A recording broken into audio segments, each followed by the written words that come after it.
किसी भी चीज को पाने की ठान ले तो पूरी कायनात उसे मिलवाने में जुट जाती है।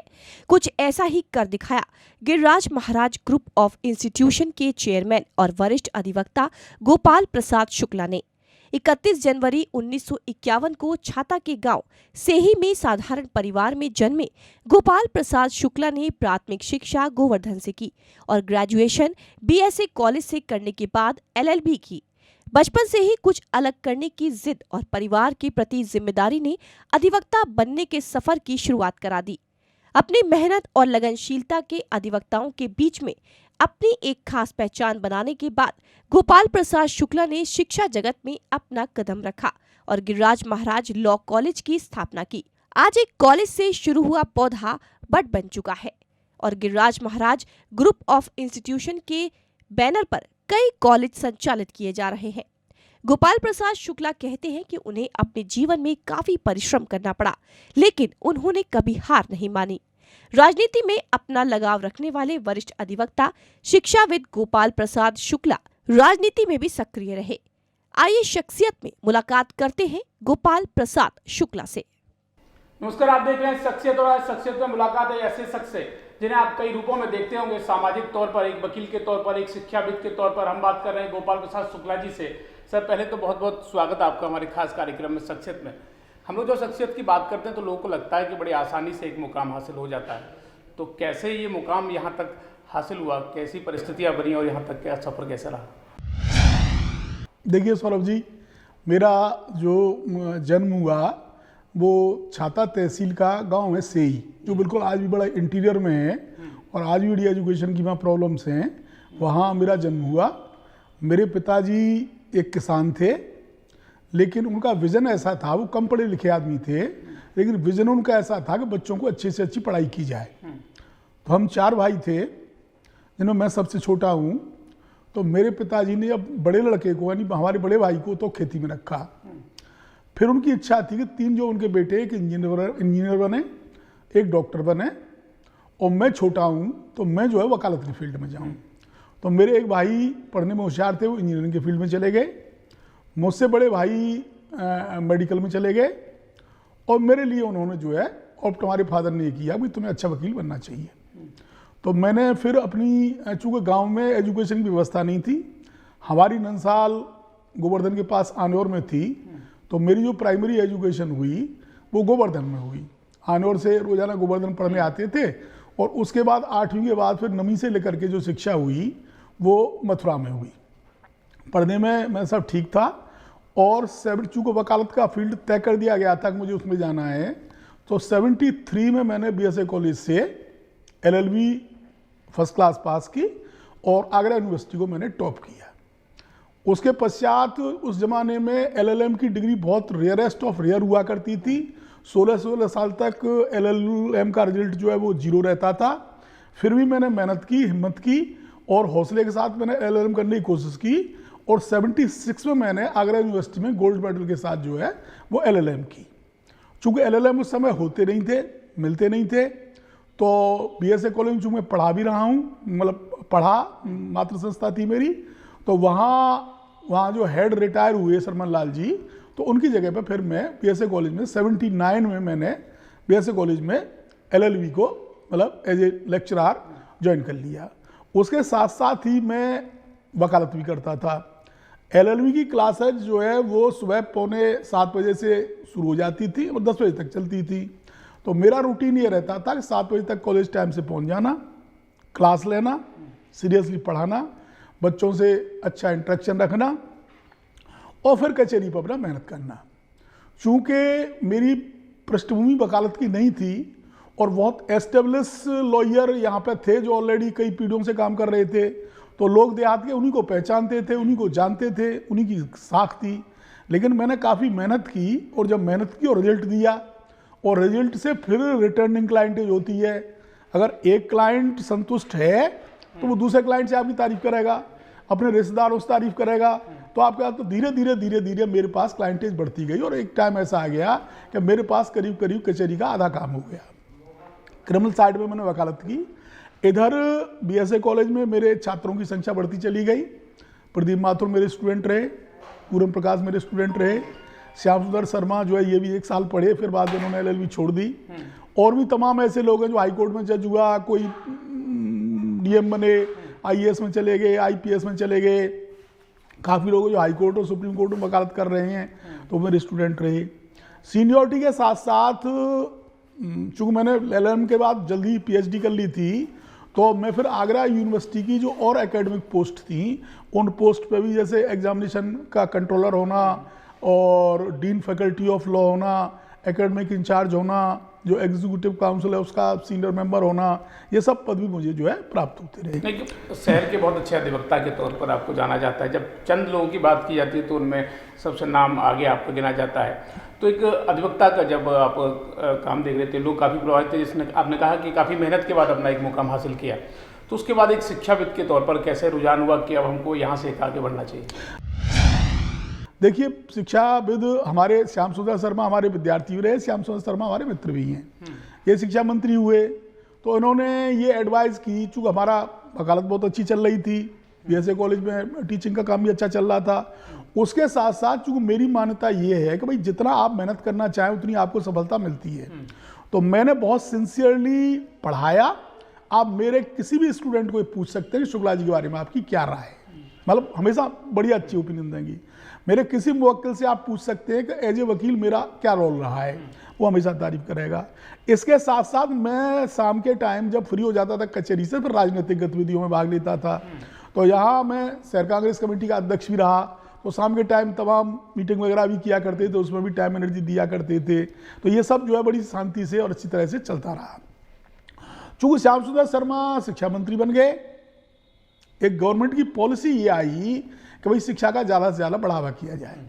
मैंने वकालत के फील्ड में काफ़ी लोगों को पढ़ाया था। मेरे विद्यार्थी थे जो दिल्ली में भी थे, हरियाणा में भी थे, गुड़गांव में थे, फरीदाबाद में थे, तमाम राजस्थान में थे। तो फिर मैंने ये दिमाग में रखा, मेरी बेटी ने ये सजेस्ट किया कि पापा आप एक लॉ कॉलेज खोल लीजिए। तो 2003 में हमने गिरिराज महाराज लॉ कॉलेज के नाम से एक संस्था को संचालित किया। चूँकि मेरी वकालत के फील्ड में और वकालत की शिक्षा के फील्ड में ख्याति थी, तो लिहाजा उस कॉलेज की ख्याति भी उस तरह से ही फैलती चली गई। आज सौरभ जी ये पोजीशन है कि गिरिराज महाराज लॉ कॉलेज उत्तर भारत के सबसे श्रेष्ठतम कॉलेजों में एक है। इसमें छात्रों की संख्या सबसे सर्वाधिक है, सबसे अच्छा रिजल्ट रहता है, सबसे अच्छी पढ़ाई रहती है, सबसे अच्छा ज़्यादा डिसिप्लिन रहता है। लोगों की पहली चॉइस जो है वो गिरिराज महाराज लॉ कॉलेज ही है जो वकालत के फील्ड में आते हैं। ईश्वर की कृपा से और गिरिराज जी की कृपा से गिरिराज महाराज के पढ़ाए हुए बहुत वकील सुप्रीम कोर्ट में आपको मिल जाएंगे, हाई कोर्ट में आपको मिल जाएंगे, मथुरा में मिल जाएंगे, चारों तरफ मतलब फैले हुए हैं। लेकिन अगर जब कोई बात करने की जब बात होती है शिक्षा की, जब हम लोग बात कर रहे हैं कि सिर्फ गिरिराज महाराज अगर कहें कि ब्रज का, मतलब हम लोग कहें कि सिर्फ आपका नहीं पूरे ब्रज का नाम यहाँ पर गौरवान्वित महसूस कर रहे हैं सब लोग ब्रजवासी।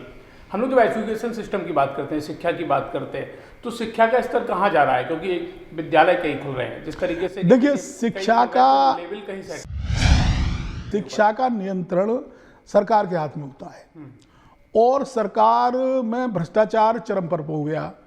शिक्षा की हर चीज़ ऐसे हो गई जैसे कैंटीन में हर चीज़ का एक रेट होता है कि आपको चाय लेनी है तो ये रेट है, कॉफ़ी लेनी है ये रेट है, आपको समोसे लेने तो ये रेट है। ऐसे ही गवर्नमेंट में भ्रष्टाचार से शिक्षा की हर चीज़ के रेट हो गए।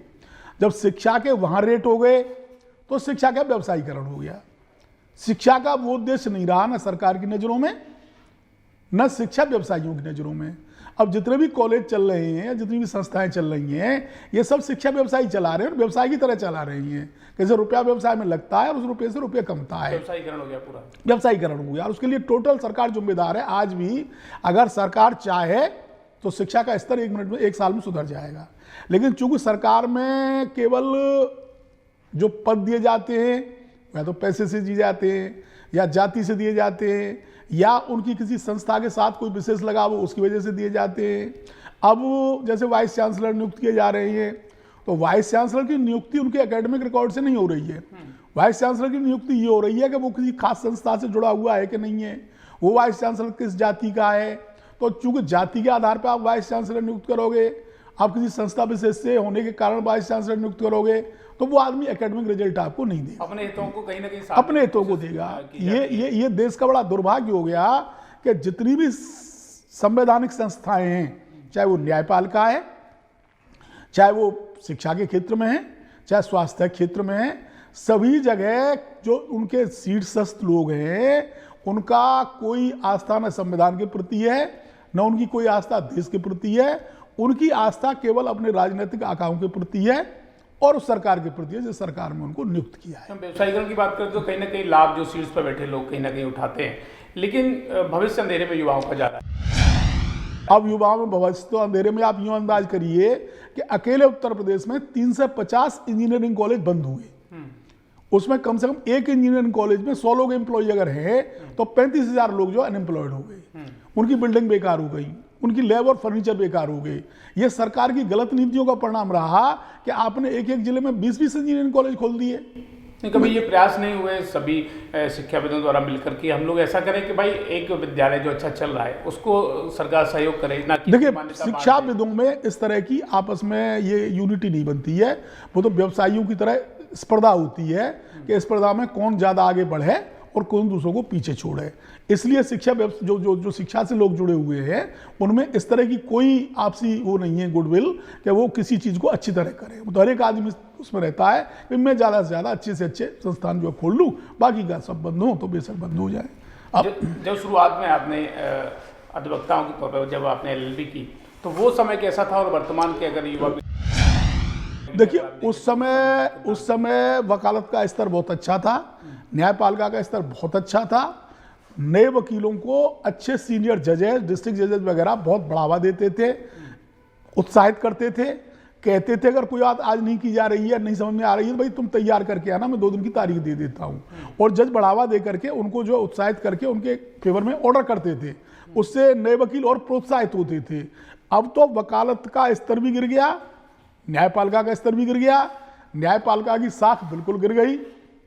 न्यायपालिका में आप किसी के पूछे क्या ओपिनियन है, तो न्यायपालिका के बारे में ज़्यादा अच्छी ओपिनियन लोगों की नहीं रही, चूंकि नकल का माहौल बन गया, नकल से लोग पास होने लग गए। तो ऐसे लोग तमाम उन जगहों पे आ गए जो MSc है फिजिक्स से, MA है अंग्रेजी से, न एक अक्षर अंग्रेजी का लिख सके न वो फिजिक्स के बारे में कुछ जानते हैं। तो जब शिक्षा का स्तर गिर गया तो समाज में सारे स्तर गिरते चले गए। यही पोजीशन जो है वकालत की हो गई। एक लेवल सेट हुआ कि कुछ नहीं करना तो चलिए नेता बन जाइए, हाँ, लाल बत्ती मिल जाएगी और बड़ा एक स्टैंडर्ड लेवल हो जाएगा। हाँ जी, ऐसा कुछ नहीं दिखता। कभी कभी लगता है कि कुछ लोग सिर्फ आगे नाम के आगे एडवोकेट लगाने के लिए वो डिग्री नहीं, उसका फायदा मिलता है। अगर आप एडवोकेट हैं तो आप पुलिस से नहीं डरते हैं, आप एडवोकेट हैं तो आप कानून से नहीं डरते हैं। तो बहुत लोग हैं ऐसे जो जैसे जो ज़मीनों का काम करने वाले लोग हैं, जो बिल्डर हैं या और जैसे काम करने वाले ठेकेदार हैं, तो वो समझते हैं भाई एक बच्चे को अपने को कचहरी में भेज दिया जाए तो कचहरी का बड़ा ग्रुप जो है वो हमारे साथ रहेगा। अभी कोई बात पड़ जाए तो वकीलों का एक समूह जो है वो जाके सबको घेरेगा, भाई DM को घेरेगा, SP को घेरेगा। DM SP भी अपनी जान छुड़ाते हैं, भाई इनसे कौन लड़े, चलो वो काम कर दीजिए। तो बहुत बार ऐसा हो जाता है कि इसका दुरुपयोग भी हो, मतलब कहने का कि कभी कभी ब्लैक कोड का दुरुपयोग हो जाता है, दुरुपयोग हो जाता है, दुरुपयोग हो जाता है, क्योंकि समाज में सब जगह गिरावट आ गई है। वकालत के क्षेत्र से ही नहीं, आप स्वास्थ्य क्षेत्र में देख लीजिए, आप किसी भी डॉक्टर के पास जाइए, नहीं जरूरत है तो भी ऑपरेशन होगा, वो इतनी टेस्ट लिख देंगे आपके कि जो आपको सारा बजट फेल कर दें। तो जैसे सब जगह गिरावट आ गई है वैसे ही शिक्षा के क्षेत्र में भी गिरावट आ रही है और वकालत के क्षेत्र में भी गिरावट आ रही है। फिर भी एक चीज और मैं आपको बताऊं कि जो अधिवक्ता नए लड़के मेहनती हैं, जो जरा भी सिंसियर हैं, उनके लिए बहुत बड़ा स्कोप है। आज भी वकालत का स्कोप बहुत ज़्यादा है। अगर बच्चा पढ़ने में, मतलब लड़का पढ़ने में सिंसियर है, मेहनत करता है, वकील की बात शांति से सुनता है, अपनी बात शांति से जज के सामने रखता है, रेस्पेक्ट देता है, रेस्पेक्टफुली बात करता है, तो आज भी वकालत का स्कोप बहुत ज़्यादा है। वकालत का फील्ड बहुत ज़्यादा बड़ा है। अगर उसमें अच्छे लोग जाएं तो आज भी उनके लिए बहुत अच्छी गुंजाइश है मौजूद। लेकिन चैलेंजिंग भी है अधिवक्ताओं के लिए। नहीं, चैलेंजिंग तो देखिए हो ही गया है। चैलेंजिंग तो परिस्थितियाँ हो गई हैं, या परिस्थिति ऐसी हो गई है भाई कि न्यायाधीश है, उसकी बहुत सारे कानून हैं, लेकिन कानून में बहुत सारी चीज़ें जो है न्यायाधीश के विवेक पर निर्भर करती हैं। अब न्यायाधीश अपने विवेक का किस पैमाने से इस्तेमाल करता है उस पर भी निर्भर करता है। कुछ न्यायाधीश हैं वो लिबरल हैं, चीज़ों को आसानी से मान जाते हैं, कुछ न्यायाधीश हैं वो लिबरल नहीं है, तो वो अपने हिसाब से निर्णय करते हैं। अब यह मुवक्किल का भाग्य है किसका केस किसके यहाँ लग जाए और किसके सामने आ जाए। फिर भी मतलब जो है वकालत का पेशा जो है आज भी और पेशाओं के मुकाबले एक गुड और नोबल बहुत प्रोफेशन। अच्छा स्कोप है, लेकिन हाँ, बहुत अच्छा स्कोप है। लेकिन हाँ। हम जब बात करते हैं कि अधिवक्ता की डिग्री हासिल करना, सिर्फ LLB करना या फिर काला कोट पहनना सिर्फ वकालत नहीं है। वकालत का जो असली मैसेज है और परिभाषा जो लोग नए जो लोग आ रहे हैं, युवा आ रहे हैं जो इस लाइन में आ रहे हैं, तो क्या वो समझ पा रहे हैं ये कहीं ना कहीं मिस हो रहा है? हाँ, कुछ परसेंटेज में लोग समझ रहे हैं कि भाई ये गलत हो रहा है, ठीक होना चाहिए। इसके लिए बार काउंसिल ऑफ इंडिया ने ये LLB करने के बाद भी एक टेस्ट और कंपलसरी कर दिया। उस टेस्ट को क्वालिफाई आप करेंगे उसके बाद फिर आप प्रैक्टिस करेंगे। तो उस टेस्ट से वो बार काउंसिल ऑफ इंडिया भी टेस्ट कर रही है कि आप इस लायक हैं या इस लायक मतलब नहीं है। लेकिन फिर भी अगर सिंसियरली कोई वकालत करे तो आज भी उसकी रेस्पेक्ट बहुत ज़्यादा है और उसको सम्मान मतलब बहुत ज़्यादा मिलेगा और बहुत ज़्यादा उसको उसका लाभ भी मिलता है। चलिए, बातें अभी जारी रहेंगी, बात इस तरीके से जारी रहेंगी, सवाल और जवाब इसी तरीके से चलते रहेंगे, क्योंकि काफ़ी रोचक जानकारियां भी मिल रही हैं। व्यक्तिगत तौर पर बहुत सारे अनुभव हैं जो आज से पहले आपने शायद नहीं सुने होंगे, और व्यक्तिगत जब अनुभव सामने आते हैं तो आने वाले समय में युवाओं के लिए एक प्रेरणादायी साबित होते हैं। एक ब्रेक के लिए रुकते हैं, ब्रेक के बाद लगातार यही बातें जारी रहेंगी।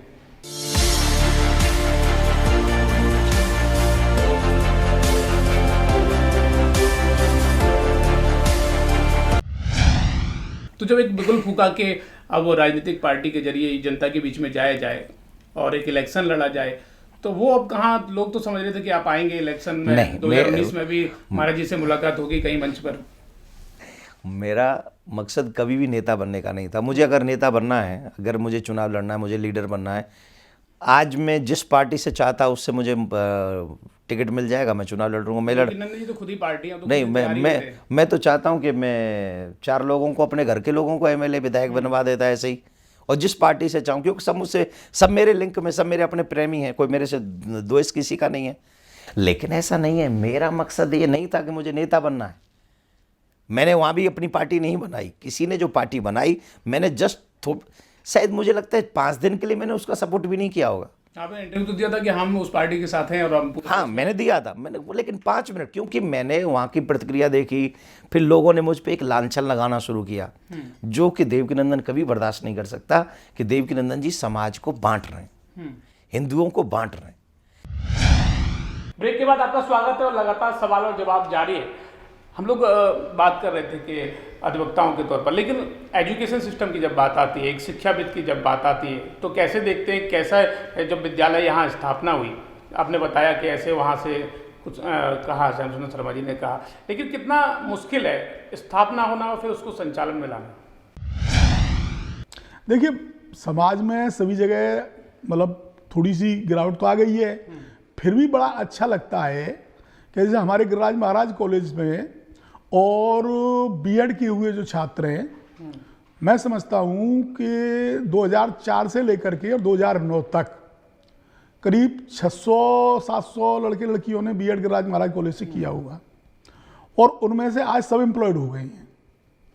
सिंसियर अगर पढ़ाई होती है तो बच्चा भी इस चीज़ को महसूस करता है कि ये पढ़ाई हो रही है। तो चूँकि गिरिराज महाराज कॉलेज में अनुशासन बहुत अच्छा है, पढ़ाई बहुत अच्छी होती है, तो इसी का कारण है कि ये एक कॉलेज जो है वो चॉइस का कॉलेज हो गया है। आज भी मथुरा के जो पुराने कॉलेज हैं उनमें लोगों की चॉइस बाद में आती है, गिरिराज महाराज कॉलेज चॉइस में पहले आता है। तमाम जैसे BTC का कोर्स है, B.Ed का कोर्स है, लॉ का कोर्स है, तो सबसे फर्स्ट चॉइस गिरिराज महाराज रहती है और गिरिराज महाराज फुल हो जाता है। उसकी वजह यही है कि शिक्षा का अच्छे टीचर पढ़ाते हैं, डिसिप्लिन रहता है। कोई शिकायत अगर हमको रहती है किसी छात्र या छात्रा से कि वो पढ़ाई में ठीक ध्यान नहीं दे रहा है, तो हम कोशिश ये करते हैं, हमारी प्रिंसिपल कोशिश ये करते हैं कि पेरेंट्स को बुलवाया जाए और पेरेंट्स को बुलवा के उन्हें समझाते हैं, उन्हें विश्वास में लेते हैं भाई आपके बच्चे की पढ़ाई ठीक तरह नहीं चल रही है, या आपका बच्चा रेगुलर कॉलेज नहीं आ रहा है, या रेगुलर आता भी है तो क्लास में सिंसियर नहीं पढ़ रहा है, तो फिर हम उनके साथ पेरेंट्स को भी अपने साथ जोड़ लेते हैं। गिरिराज महाराज ग्रुप की बात करें तो कितने विद्यालय संचालित हो रहे हैं और आने वाले भविष्य में क्या? देखिए, इस समय गिरिराज महाराज ग्रुप ऑफ इंस्टीट्यूशन से 8 महाविद्यालय संचालित है इस समय, और सब करीब करीब जितनी उनकी सीट संख्या है उतने सब मतलब उनकी कैपेसिटी के बराबर उसमें सब बच्चे हैं। बहुत बढ़िया रिजल्ट आ रहे हैं, बहुत बढ़िया पढ़ाई चल रही है। भविष्य में हमारी योजना जो है वो ये इस तरह है, अगर ठीक ठाक सब चलता रहा तो एक यूनिवर्सिटी के रूप में इसको कन्वर्ट कर लें। अभी फिलहाल जिस तरह चल रहा था तो गवर्नमेंट की पॉलिसी कुछ ज़्यादा वैसी थी, तरह तरह की। मथुरा में कुछ लोगों ने प्रयास भी किया यूनिवर्सिटी खोलने का, लेकिन वो यूनिवर्सिटी खोलने में सक्सेसफुल नहीं हुए, तो हमने अभी प्रयास ही नहीं किया है। लेकिन जिस तरह ये स्तर रहा तो कुछ और स्पेसिफिक कोर्स कर देंगे, कुछ पीजी और कर देंगे, जैसे पोस्ट ग्रेजुएशन के कर देंगे, रिसर्च का सेंटर बना देंगे। जैसे लाइब्रेरी है हमारी, तो लाइब्रेरी बहुत बिल्कुल लेटेस्ट है और बिल्कुल वैसी अप टू डेट है, तो लाइब्रेरी को थोड़ा सा मतलब जो है और अच्छी करेंगे। क्या सरकार को भी इस ओर ध्यान देना चाहिए कि जो विद्यालय चल रहे हैं बहुत अच्छे तरीके से चल रहे हैं, बहुत अच्छा रिजल्ट है, लोग अच्छे नजर से देखते हैं, करना चाहिए। कभी कभी देखने को मिलता है कि प्राइवेट विद्यालय या प्राइवेट यूनिवर्सिटियाँ ये कहते हैं कि हमको वहाँ से सपोर्ट नहीं मिलता, तो क्या कितना सही मानते हैं आप? देखिए, सरकार का इस मामले में कई बार ऐसा रहा, चूंकि मैं पॉलिटिकली बैकग्राउंड से रहा है और वर्तमान में मैं सपा जो पार्टी है उसमें काफ़ी सीनियर पोस्ट पे हूँ, और मेरा अखिलेश यादव से डायरेक्ट परिचय भी है, और संजय लाठर जो यहाँ से MLC हैं वो हमारे मित्रों से भी हैं, और कई बार उन्होंने उनसे अखिलेश जी से मुलाकात कराई, और मैंने अखिलेश जी को व्यक्तिगत रूप में ये उनसे चर्चा की और उनको बताया कि शिक्षा का स्तर बहुत गिर रहा है, और ये बात सब उनकी संज्ञान में है कि ये शिक्षा का स्तर गिर रहा है, शिक्षा में अनुशासन नहीं है। लेकिन इतना बड़ा सेटअप हो गया है लोगों का, माफियाओं का, कि वो चाहते हुए भी बहुत ज़्यादा उसमें परिवर्तन सरकारी स्तर पर नहीं हो पाता है, क्योंकि अधिकारी इतने भ्रष्ट हो गए हैं, अधिकारी इतने निकम्मे हो गए हैं कि एक अधिकारी का ट्रांसफर करें वो हाईकोर्ट से स्टे ले आता है, किसी अधिकारी को सस्पेंड करें वो हाईकोर्ट से स्टे ले आता है, मनमानी रवैया चल रहा है। तो फिर मनमानी चल रहा है तो सरकार भी सरेंडर कर देती है, भाई फिर इसमें करें तो करें क्या। यानी जो अब आप जैसे यहाँ मथुरा में देखिए कि जो BSA है भाई सरेआम बहुत सारी उनकी वो निकलती हैं, DIOS है उनकी बहुत सारी कमियां निकलती हैं, उसके बाद जो पदों पे जमे हुए हैं। हाँ, कितना बड़ा घोटाला हुआ उसमें, देखिए वो ये होगा और वो होगा और फलाना होगा। जो असली घोटालेबाज हैं वो तो किसी का कुछ हुआ ही नहीं, उसमें तो बेचारे जो टीचर हैं वो ही तो फंसे भाई, जो अपॉइंटमेंट करने वाले थे, अपॉइंटमेंट देने वाले थे, जो रुपया लेने वाले थे, उनका तो किसी का कुछ शिक्षा घोटाले में हुआ ही नहीं, और सब मामला अब ठंडे बस्ते में चला गया कि नहीं चला गया। मामला चल रहा है। जब हम लोग बात करते हैं कि एक एजुकेशन सिस्टम से आप जुड़े हैं, अधिवक्ता के तौर पर आपको मथुरा में जाना चाहता है, राजनीतिक बैकग्राउंड है, तो कभी प्रयास नहीं किए कि अच्छे लेवल पर कहीं राजनीतिक तौर पर इलेक्शन लड़ा जाए या फिर कहीं अच्छे लेवल पर राजनीति की जाए, क्योंकि जब सभी जगह से साइड होते हुए तो राजनीति नहीं, देखिए सौरभ जी, ऐसा है कि ये बात सही है कि भाई राजनीतिक तौर पे कभी कभी सोचते भी कि राजनीतिक तौर पे भाई भाग्य को आजमा लिया जाए, लेकिन बहुत बार परिस्थिति ऐसी होती है आपका भाग्य साथ देता है, बहुत बार परिस्थिति ऐसी होती है भाग्य साथ नहीं देता है।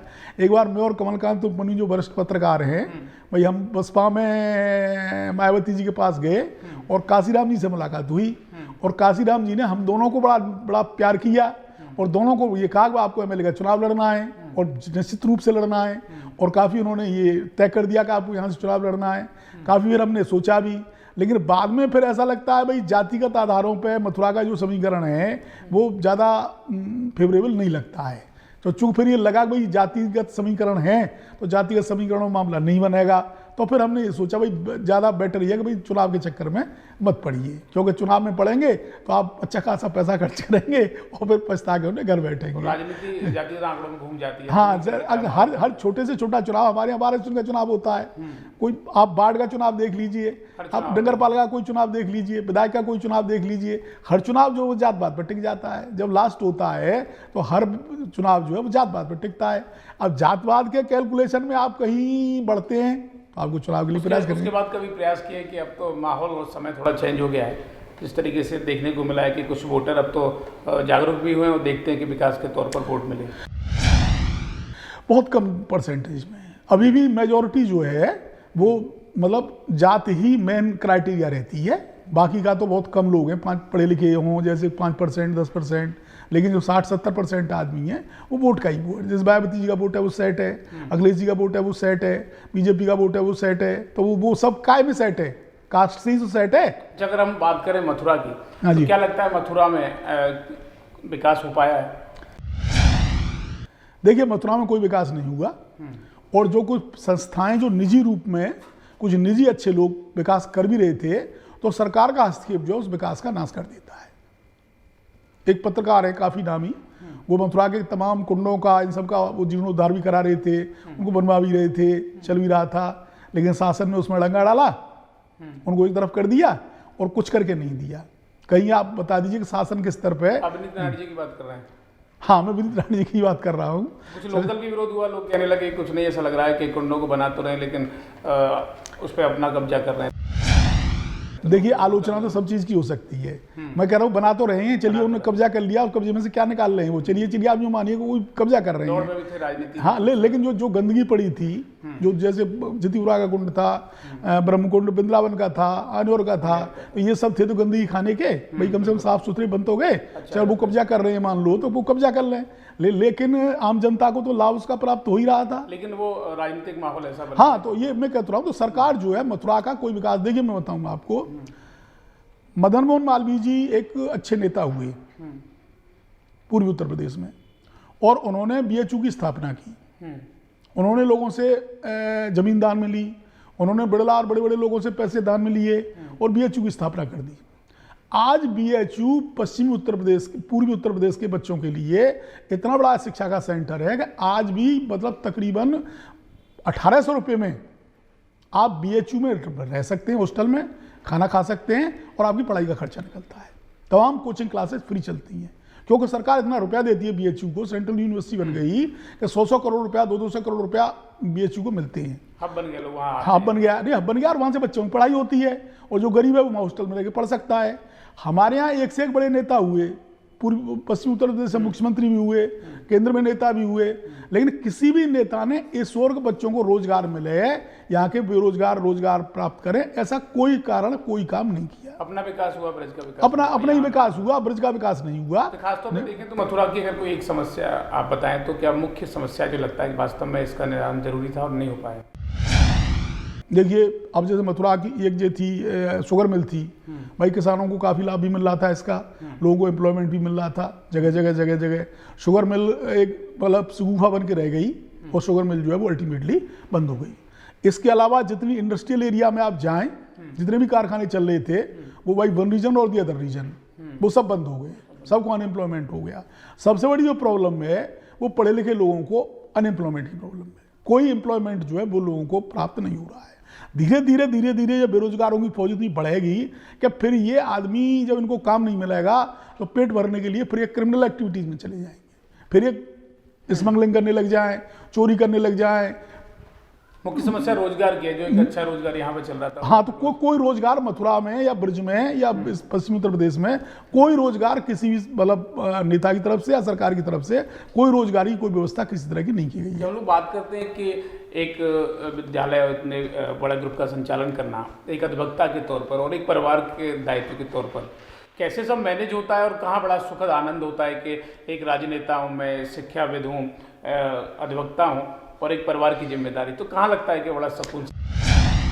देखिए, सुकून तो विद्यालय में ही लगता है जब बच्चों के बीच में होते हैं और बच्चे खुश होते हैं, प्रसन्न होते हैं। और जब हमको बहुत बार ऐसा भी आता है, कभी हम जाते हैं कि हमारे यहाँ का पढ़ा हुआ विद्यार्थी कहीं कोई टीचर है, हमारे यहाँ का विद्यार्थी कहीं कोई और किसी पद पे है, तो उससे बड़ी शांति मिलती है, बड़ा अच्छा मिलता है। इसलिए पूछा कि कभी ऐसा ये कहते थे कि उनका तो परिवार विद्यालय ही है, यहाँ से इतना मतलब नहीं, अगर वो घर पे भी अगर 2 मिनट के लिए आए तो हाँ, वहाँ रहता है, हाँ जी, नहीं यहाँ रहता है। नहीं, दरअसल बात यूँ हो गई ना कि जब बच्चों की संख्या ज़्यादा होगी, भाई गिरिराज महाराज ग्रुप ऑफ इंस्टीट्यूशन में 8,500 के करीब बच्चे हैं, तो किसी कोई प्रॉब्लम है, किसी की यूनिवर्सिटी की प्रॉब्लम है, किसी कोई और प्रॉब्लम है, तो उन प्रॉब्लम को सॉर्ट आउट करना परिवार के मुखिया के रूप में हमारी जिम्मेदारी तो है।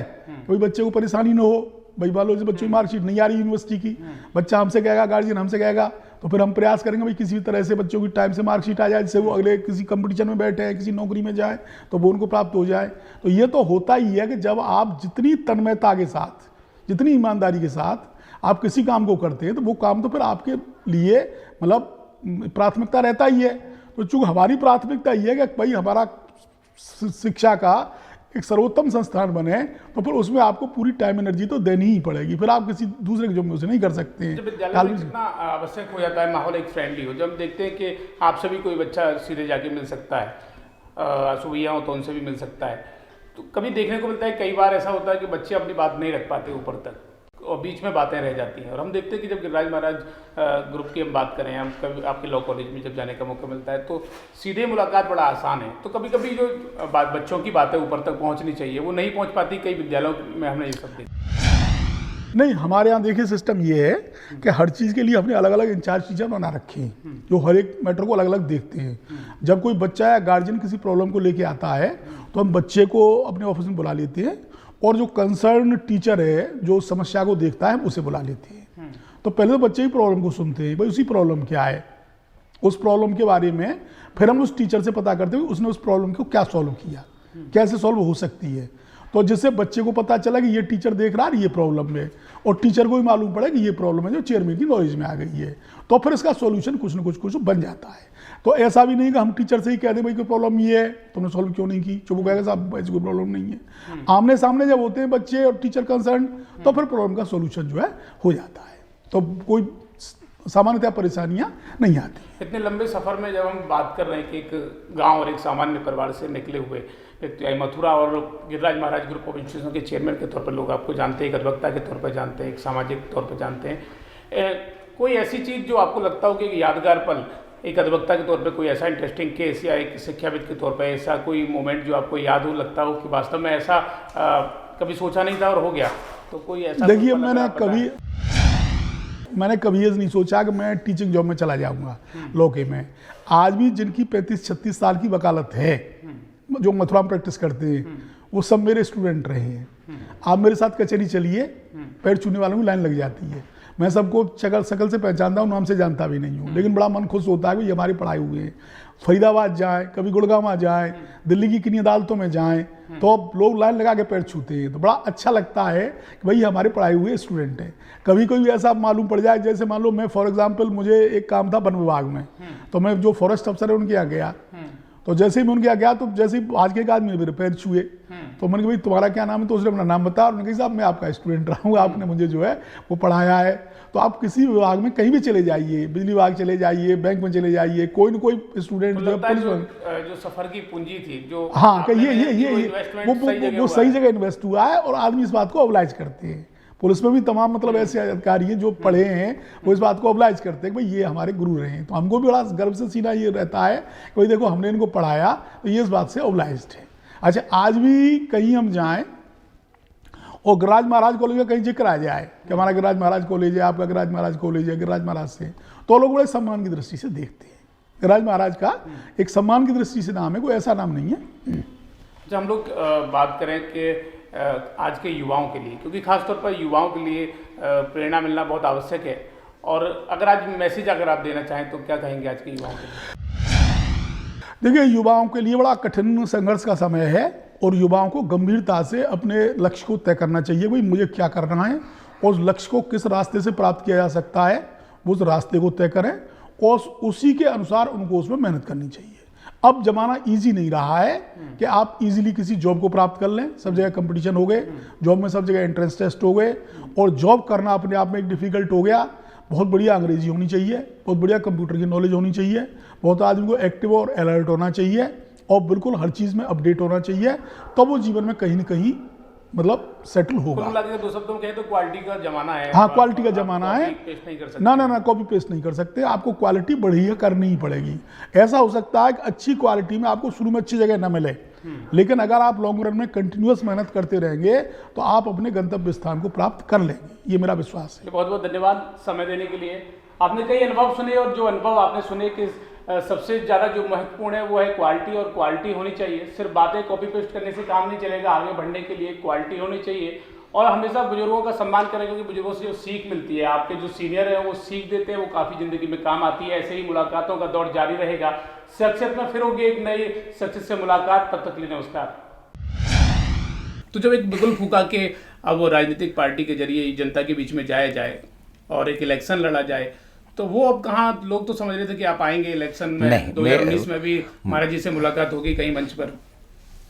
मेरा मकसद कभी भी नेता बनने का नहीं था। मुझे अगर नेता बनना है, अगर मुझे चुनाव लड़ना है, मुझे लीडर बनना है, आज मैं जिस पार्टी से चाहता उससे मुझे टिकट मिल जाएगा, मैं चुनाव लड़ूंगा। मैं तो खुद ही पार्टी है, तो नहीं, मैं तो चाहता हूँ कि मैं 4 लोगों को, अपने घर के लोगों को एमएलए विधायक बनवा देता ऐसे ही, और जिस पार्टी से चाहूँ, क्योंकि सब मुझसे, सब मेरे लिंक में, सब मेरे अपने प्रेमी हैं, कोई मेरे से द्वेष किसी का नहीं है। लेकिन ऐसा नहीं है, मेरा मकसद ये नहीं था कि मुझे नेता बनना है।